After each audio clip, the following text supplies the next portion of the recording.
Okay, obviously we're dealing with a little bit more than just narcissism here. Hello everyone, welcome back to another Backlot Banter movie. My name is Tucker Hazel, of course. I'm joined by my co-host who's been following my bidding for decades at this point, Tanner Dykstra, and today we're here to talk about Renfield featuring Nicolas Cage as Dracula, a film that, frankly, no, I have not been waiting for. I've seen this trailer so many times and it got on my nerves, and frankly, spoilers, it didn't pay off. I didn't like this movie very much, but I'm here to talk about my thoughts with Tanner, and of course, you as well in the comments in our Discord, which you can join, and also might as well just, while you're at it, like the video and subscribe to the channel, because, you know what do you have better to do, you know? What harm is it gonna do, frankly? Pshaw. Tanner, we have been memeing on Renfield for a while now, and we've finally seen it. Give me your thoughts on Renfield. Renfield's a bad movie, Tucker. I never thought that I was going to like this movie. From the very first moment I set eyes upon the trailer, I'm like, this seems painfully unfunny. Yeah. And, I was vindicated tonight, Tucker. I was vindicated in that belief. Every time that I saw that trailer in theaters for probably the past, 2 months, would you say that we've seen that? It's been going longer than that. Yeah, more than 2 months, let's say. I've just felt stronger and stronger emotions up in that way. And maybe I went in biased by that standard. Yeah. But no, I think that Renfield's just a bad movie. It's got a couple saving graces. It's got a couple moments that make me laugh. It's got Nicolas Cage really bringing it, as he always does in this role of Dracula, which I was really excited for him to play when this film was announced. Yes. And pays off in this film. But otherwise, anything else that you're looking at here, even Nicolas Hoult's performance is really kind of colored poorly by the script. Yes. So, yeah, I don't know. Tucker, what'd you think? You and I are on the exact same page for this one. Yeah. I hoped I would like this movie, because I do think that reinventing a classic movie trope and relationship between the master and the follower, the familiar they call him, I thought that would be kind of clever, and framing it as a sort of dark action comedy horror action comedy is very unique. I mean, we certainly don't get very many movies like this, but I just wish we got a better movie like this, because I do think that Renfield is a poorly written film. I think as a comedy, it's not very funny, and frankly, I think it's explicitly not funny in the moment it's trying to be funny. And as an action movie, I think as we'll get to, the action I don't think is cut very well, is shot very well. And as a horror movie, it's not scary, but it leans into horror tropes. And it also is a rated R movie that uses rated R in the most bland sense possible. It's like, hey, guess what?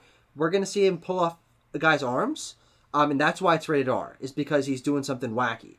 But it's not scary. There's not super mature themes. It's not gory in a realistic way. It's cartoonish, and because of that, I wish this movie feels out of place in its own self, in its own genre. It doesn't quite feel like a rated R film that's using that rating to its fullest extent and really going crazy with it. But it also doesn't feel like it can be a PG-13 movie or something for everyone, because it's got a ton of gore.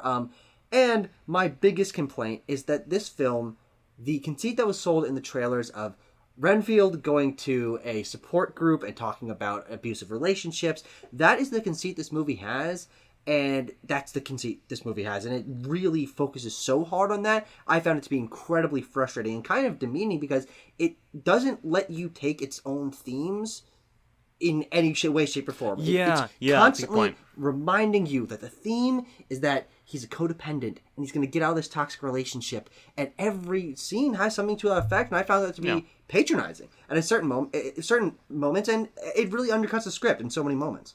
Yeah, it's interesting that you zeroed in on that, because you zeroed in on that when we walked out of the theater as well. And in thinking about it and hearing your thoughts in a deeper sense there, I tend to agree. And when I walked out and heard you say that, I think I really was of the mind that it seems like an idea that these writers, apparently Robert Kirkman came up with the idea for the story idea for the screen here, had, and wanted to frame it around this this abusive relationship between Dracula and Renfield. Yeah. And on concept, sure, that could certainly work. Totally fine. But for me, it felt as though they took this to a studio, they took this to Universal, and Universal said, okay, we can make this, but also we want to make it have a mass appeal.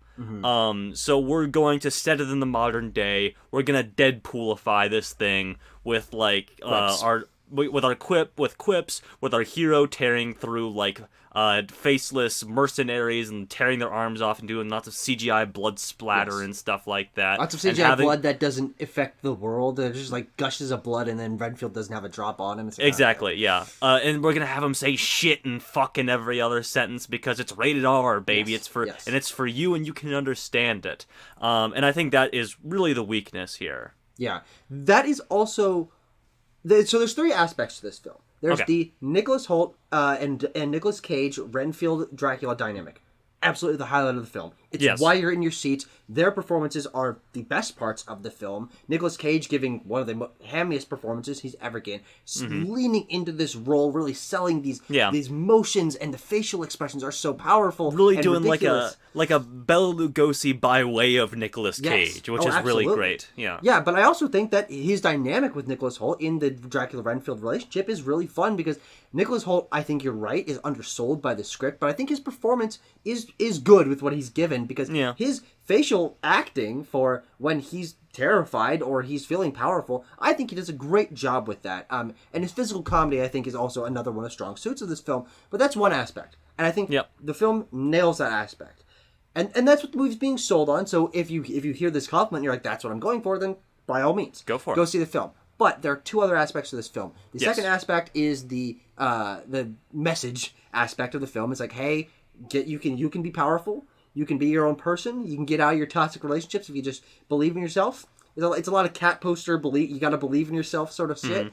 A lot of those posters might be up in Renfield's new studio apartment. Yes. We'll get to the production side. I do want to talk about that.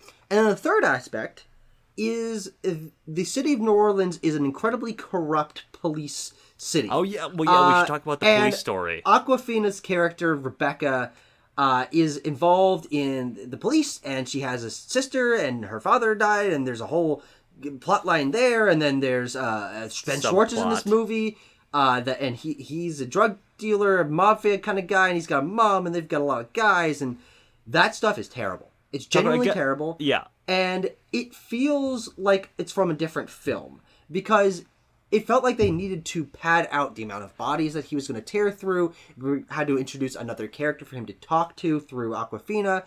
But on a larger sense, it's not well written. Awkwafina's characters, her backstory and plot lines are not fully established. And even the dynamic that Awkwafina has with Nicolas Hoult is just one note. And frankly, and I want to hand the reins off to you, she's bad in this film.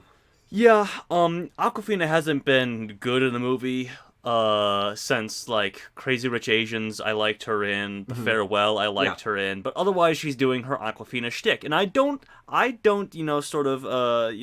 want to dissuade her from doing it, disparage her for doing that, because lots of actors do their shtick. Okay, Ryan Reynolds, Ryan Reynolds, of course, as I've been Dwayne one to mention. The Rock Johnson. Yes, exactly, but. Even here, like, it seems especially apparent that she's just not doing anything that's surprising me, or anything she's like that. She's just yelling curse words constantly. Yeah, and it's that, and it's also the script, I think, is doing her no favors. Frankly, she's not given any funny lines. She's not given any like persuasive or interesting backstory. Her dad was a hero cop, and then he got killed, and she wants to be a hero. And boy, howdy, they tell you those things explicitly in the first conversation she has with her sister. It's an incredibly unsubtle film. Yeah. And that first conversation really soured that whole subplot, and really, sadly, her performance for me going forward with the rest of the film, because I'm like, okay, so we're just not trying with this character, essentially. It really is just like a phoned-in product, I think. And Tucker, you might have seen me do my little nose thing there, because I think you nailed it on the head.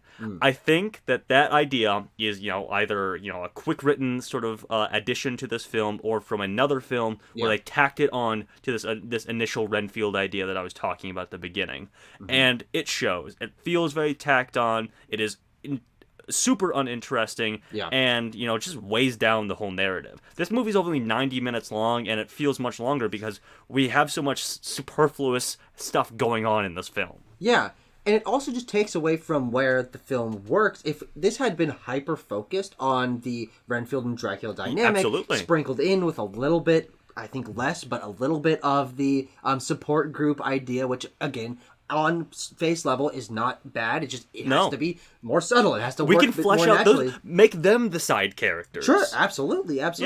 But it takes us away, especially for the second half of the film, from Nicolas Cage as Dracula, who, again, is why we're all here in the theater. He's the best part of the film. The saving grace of this film. For the second half of the movie, he's not in it that much until, believe it or not, there's a final action sequence, in which he's also only in like half of that.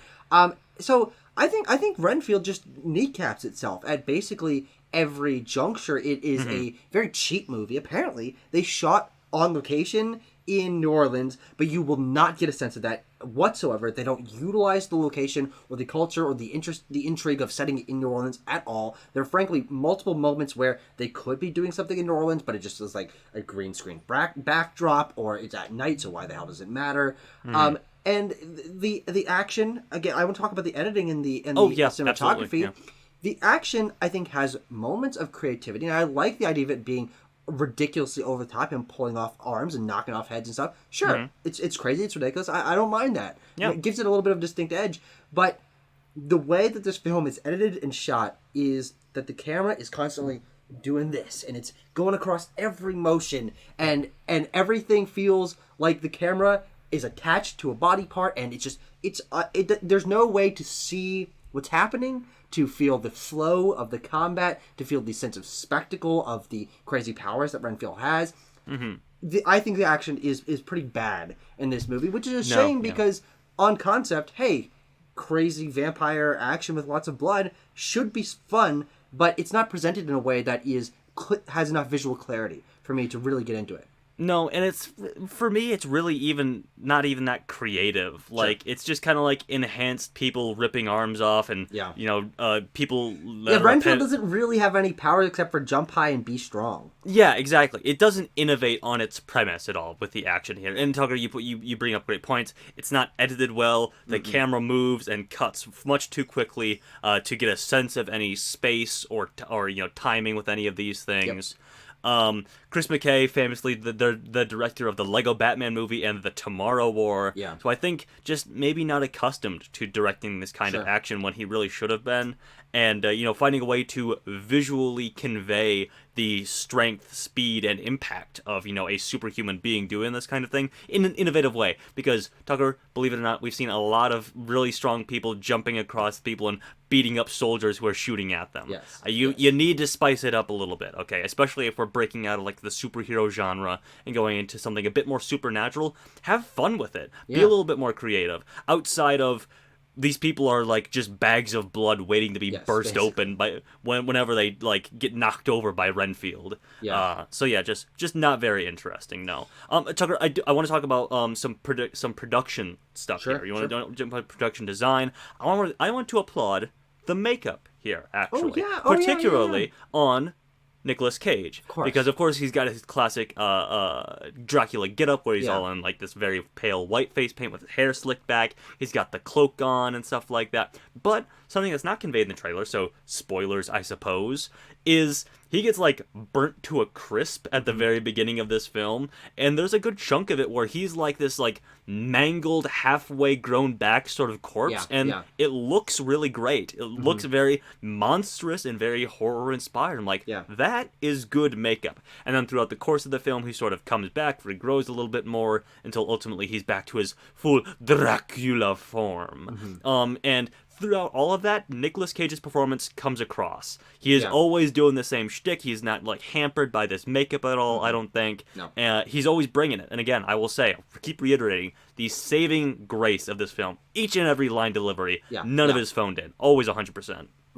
Yeah, there's also, talking about the production, which I do think there are elements of this film that do shine in the production, is when he's first burnt to a crisp, there's like this, a prop Dracula that's like a little mechanical thing that's got a mouth that's moving like that. I thought that was really funny. It's only in for like a shot, but I did like the attention to detail there. And I think there are two very good sets in this film, which is Renfield's apartment, which is very colorful and has a bunch of weird patterns in it and kind of reflects this happy-go-lucky personality he's trying to cultivate for himself, and he's got the matching sweater on. I do really like that. I thought there was a nice touch of detail there. And also, Dracula has this run-down hospital that he's currently living in, and he's got a throne made of blood bags, and there's a floor missing above, so there's this nice sense of scale to it, and it's got this blue-green lighting to it that works really well with the shadows, and there's just like medical equipment everywhere, and like bags and boxes and bodies, and that is a fantastic set.